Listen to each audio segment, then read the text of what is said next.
এখন শুনবেন আজকের গুরুত্বপূর্ণ খবরের শিরোনাম। 24 ঘন্টার মধ্যে পাকিস্তানে আক্রমণ করবে ভারত। পুতিনের যুদ্ধবিরোধী ঘোষণা স্থায়ী চুক্তি চান ট্রাম্প। পাকিস্তানে ধরা পড়ল ভারত প্রশিক্ষিত সন্ত্রাসী মিলল ড্রোন ও বিস্ফোরক। চলমান উত্তেজনা নিয়ে ভারত পাকিস্তানের সঙ্গে আলোচনায় বসছে যুক্তরাষ্ট্র।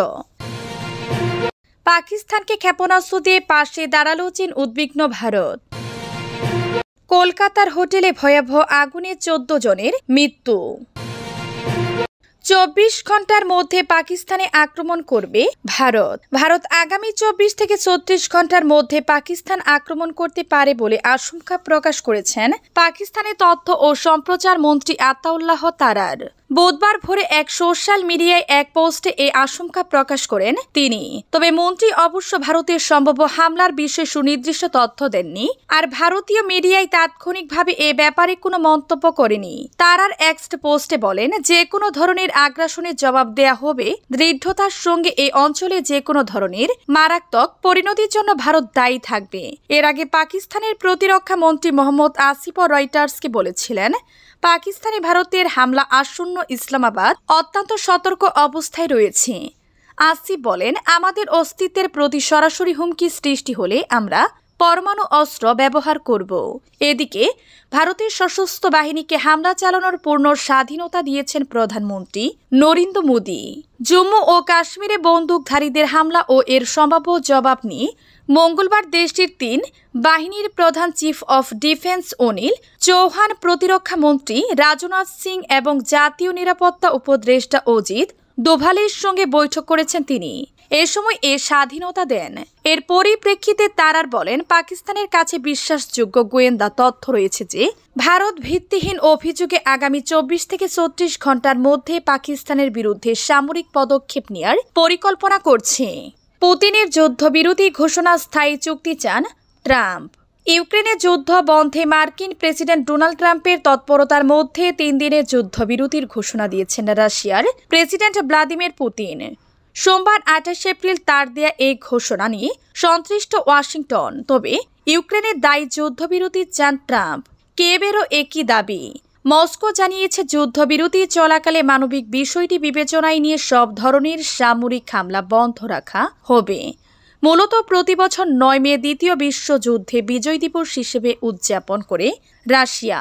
একই দিনে নাৎসি জার্মানিকে পরাজিত করার 80তম বার্ষিকীও উদযাপন করবে দেশটি। পুতিনের যুদ্ধবিরতির ঘোষণার পর যুক্তরাষ্ট্রের জাতীয় নিরাপত্তা পরিষদের মুখপাত্র ব্রিয়ান হিউজেস সোমবার বলেন, সংঘাত থামাতে ভ্লাদিমির পুতিন যে সদিচ্ছা দেখিয়েছেন, প্রেসিডেন্ট ট্রাম্প তাকে স্বাগত জানিয়েছেন। তবে প্রেসিডেন্ট এ বিষয়ে পরিষ্কার করে দিয়েছেন যে তিনি একটি স্থানীয় যুদ্ধবিরতি চান এবং এই যুদ্ধের একটি শান্তিপূর্ণ সমাধান চান।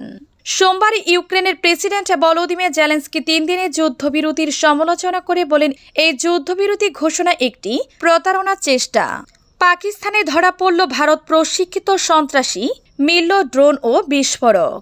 পহেলগাঁও হামলার পর ভারতের অভিযোগের জবাবে পাকিস্তান সেনাবাহিনী মঙ্গলবার এক গুরুত্বপূর্ণ প্রেস ব্রিফিংয়ে দাবি করেছে, তারা ভারতীয় সরকারের পৃষ্ঠপোষকতায় দেশের অভ্যন্তরীণ সন্ত্রাসীদের অকাঠ্য প্রমাণ হাতে পেয়েছে। বুধবার 30 এপ্রিল এক প্রতিবেদনে এই খবর দিয়েছে দ্য এক্সপ্রেস ট্রিবিউন।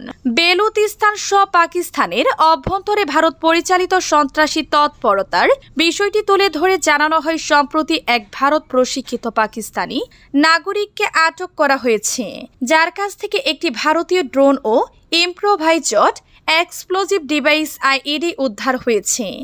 আন্তঃবাহিনী জনসংযোগ পরিদপ্তরের আইএসপিআর মহাপরিচালক লেফটেন্যান্ট জেনারেল আহমেদ শরীফ চৌধুরী জানান, 25 এপ্রিল জিলাম বাস স্ট্যান্ডের কাছ থেকে আব্দুল মজিদ নামের এক ব্যক্তিকে আটক করা হয়, যিনি ভারতীয় গোয়েন্দাদের প্রশিক্ষণপ্রাপ্ত। তার কাছ থেকে একটি আইইডি, 2টি মোবাইল ফোন এবং 70,000 রুপি উদ্ধার করা হয়েছে।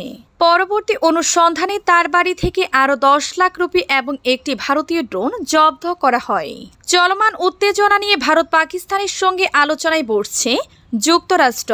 কাশ্মীর ঘিরে নতুন করে ভারত পাকিস্তানের মধ্যে উত্তেজনা বৃদ্ধির পরিপ্রেক্ষিতে কূটনৈতিকভাবে হস্তক্ষেপ করেছে যুক্তরাষ্ট্র। পরিস্থিতি শান্ত করতে আগামী 24 ঘন্টার মধ্যে দুই দেশের পররাষ্ট্রমন্ত্রীর সঙ্গে আলাদা করে কথা বলবেন মার্কিন পররাষ্ট্রমন্ত্রী মার্কো রুবিও।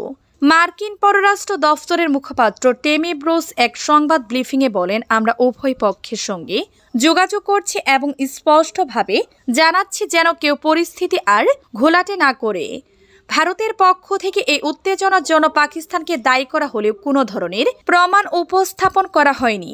অপরদিকে পাকিস্তান এই অভিযোগ দৃঢ়ভাবে অস্বীকার করে আন্তর্জাতিক তদন্তের আহ্বান জানিয়েছে। ভারতের অভিযোগ সম্পর্কে সরাসরি কিছু না বলেও যুক্তরাষ্ট্র জানিয়েছে তারা পুরো পরিস্থিতি ঘনিষ্ঠভাবে পর্যবেক্ষণ করছে এবং উভয় দেশের সরকারের সঙ্গে সরাসরি যোগাযোগ রাখছে।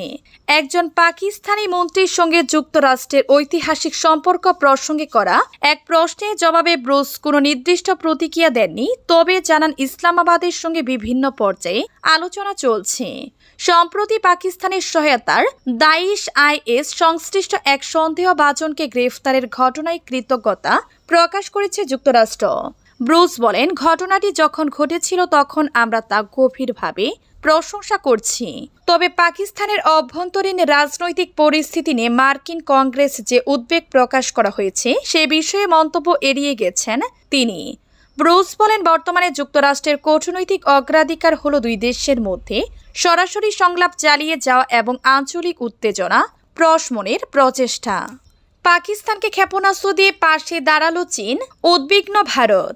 ভারত নিয়ন্ত্রিত জম্মু কাশ্মীরের পেহেলগামী সন্ত্রাসী হামলার ঘটনার পর প্রতিবেশী ভারত পাকিস্তানের সম্পর্কে নতুন করে উত্তেজনা দেখা দিয়েছে। ক্ষমতাধর দেশ দুটির পাল্টাপাল্টি অবস্থান নতুন করে যুদ্ধের আশঙ্কা তৈরি করেছে। আর এমন সময় পাকিস্তানকে সামরিকভাবে শক্তিশালী করে তুলতে মাঠে নেমেছে এশিয়ার পরাশক্তি চীন। সূত্রের বরাতে জানা গেছে, জরুরি ভিত্তিতে ইসলামাবাদের কাছে অত্যাধুনিক ক্ষেপণাস্ত্র সরবরাহ করেছে বেইজিং। ভারতীয় মিডিয়া ফার্স্ট পোস্টের প্রতিবেদনে বলা হয়, সম্প্রতি ইসলামাবাদের হাতে অত্যাধুনিক PL-15 আকাশ থেকে আকাশে নিক্ষেপযোগ্য মিসাইল তুলে দিয়েছে বেইজিং। প্রতিরক্ষা বিশ্লেষকদের মতে ইসলামাবাদের নতুন এই অস্ত্রে নয়াদিল্লি নিরাপত্তা চ্যালেঞ্জ অনেকটাই বৃদ্ধি পেয়েছে। সংবাদে বলা হয়, গত 27 এপ্রিল পাকিস্তানের বিমান বাহিনীর সামাজিক যোগাযোগ মাধ্যমে 3টি GF-17 যুদ্ধ বিমানের ছবি প্রকাশ করে যা চীনা PL-15 ক্ষেপণাস্ত্রে সজ্জিত ছিল।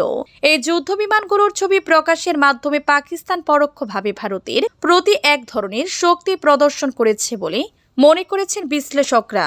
উল্লেখ্য, JF-17 বিমানগুলোর ডিজাইন ও উৎপাদন করেছে চীন। পাকিস্তান যৌথ উদ্বেগে এই জেটগুলো এখন পাকিস্তানের বিমান বাহিনীর অন্যতম শক্তি। নতুন ক্ষেপণাস্ত্র যুক্ত হওয়ার ফলে এগুলোর আকাশ যুদ্ধের সক্ষমতা অনেকটাই বেড়ে গেছে।